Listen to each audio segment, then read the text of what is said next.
Good evening, Internet, and welcome to the latest Let's Play iWar. Now tonight what I thought we'd do is go through the GateKeeper mission. Now this mission is considered the first blocker mission. Now the main reason for that is that if you try to attempt this mission in your standard wing commander approach or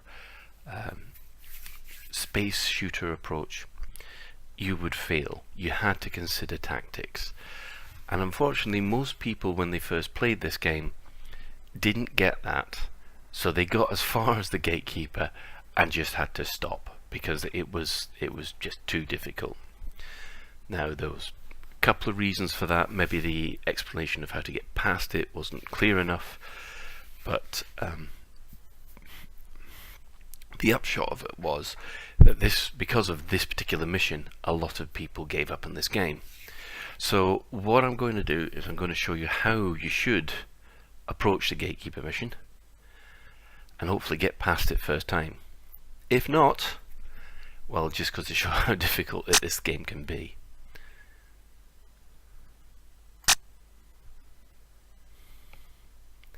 You don't have any wingman, it's just you by yourself. However, you do have one of our gun outposts is suffering at the hands of Indie hostiles, who attack after jumping in at the nearby Lagrange point. We need to reinforce the defense of the outpost, so we are installing one of these. It is in effect an artificial asteroid, and it is unmanned. The Gunstar is fitted with multiple automatic cannon. These high-power cannon fire 2 gigawatt particle beam bursts at rapid discharge rates.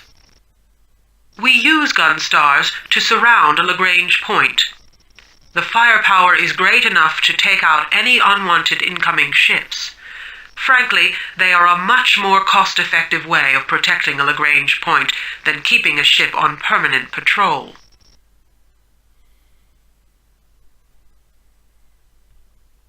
A team of engineers is installing a cluster of 4 Gunstars surrounding the problem Lagrange point in the Ross 128 system. While they are offline, the Gunstars are vulnerable to attack. Your mission is to oversee the final installation and activation of these units. You will then assist the engineers in the final installation and live tests. The engineers will need to dock and commission each Gunstar before they will activate. You must defend the location from any attack until all 4 Gunstars are operational. We've had word that the Indies know we're installing new defenses, so be on your guard.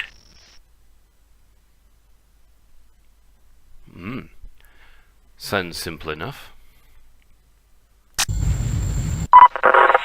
This is the engineering tug Suez calling the Dreadnought. Welcome to the Ross Gateway. And say hello to my boys. The last of the Gunstars arrived only a few hours ago. All the stars have been placed in position and are fully set up. The only thing required now is for me to fit the arming key to them all. It should only take a few minutes. Suez out. Now this is the trick. What you do is you hide behind the Lagrange point, because all ships will come through the Lagrange point in the same direction. If you just hung about in front of the Lagrange point, like a lot of people do, then what happens is you are just overwhelmed. Target coming through the point. Ending markings.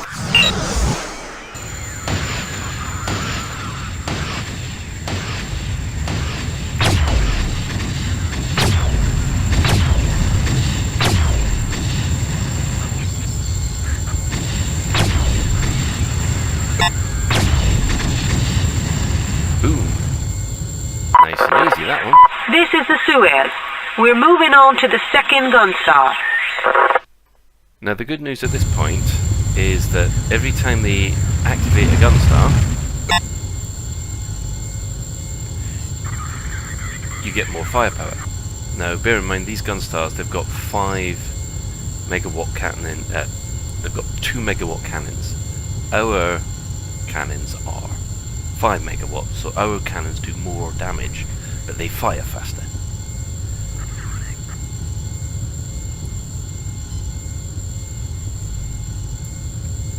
So I am just lateral thrusting to the right point behind the Lagrange point. Now the other thing to consider is shields.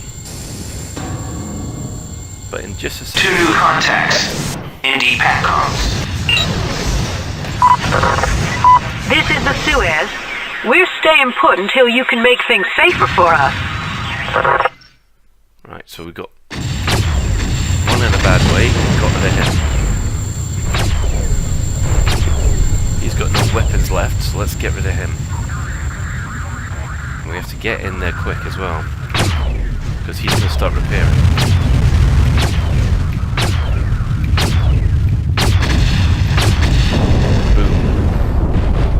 Right, now we've got to get back to the range point fast. Second gun star online. Now, We're moving on to the third platform.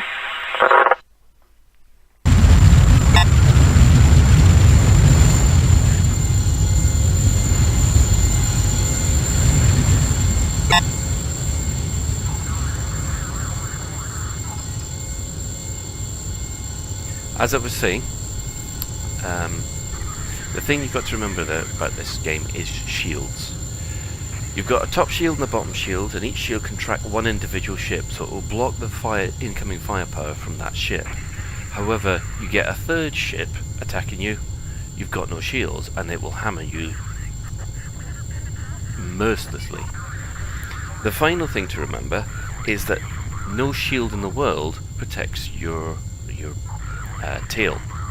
So as long as you manage to get a couple of good hits up the tailpipe, so to speak, then you manage to cripple your opponent before they even start, which is, as they say, useful. Right, here we go. Multiple hostiles.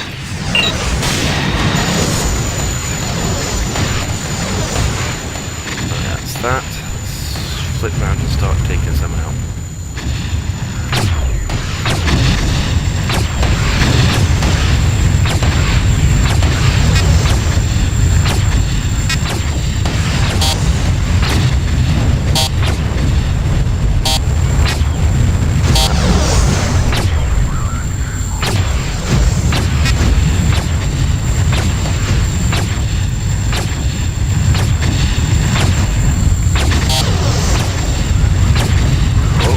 Damaged quite badly now.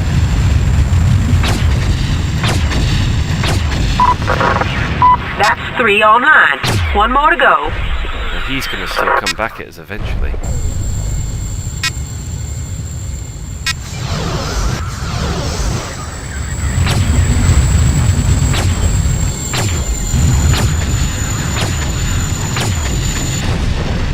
that's that one. Now you'll notice I've been using the ripple fire effect. The idea behind that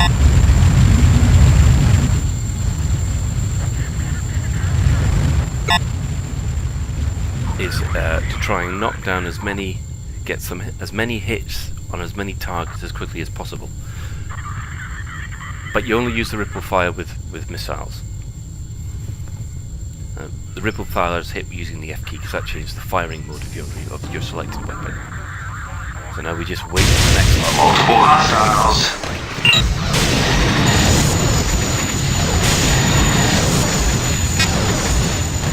Alright, and here we go again.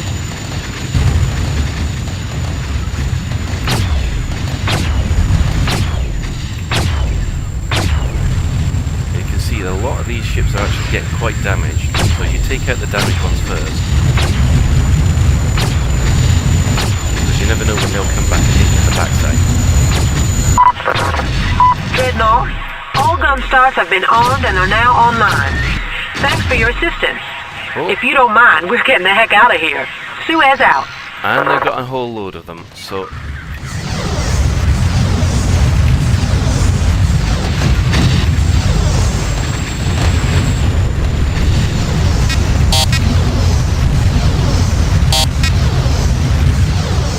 use up all your missiles, because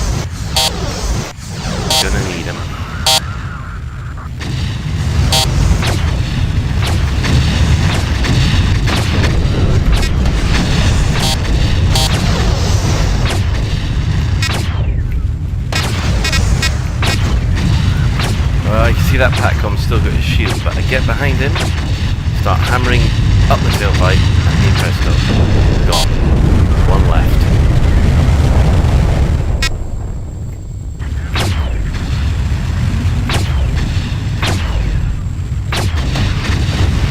And This boom. is the Commonwealth vessel Glory, calling the Dreadnought. You boys seen a little action, eh? You can stand down now. The professionals have arrived. You cheeky sods.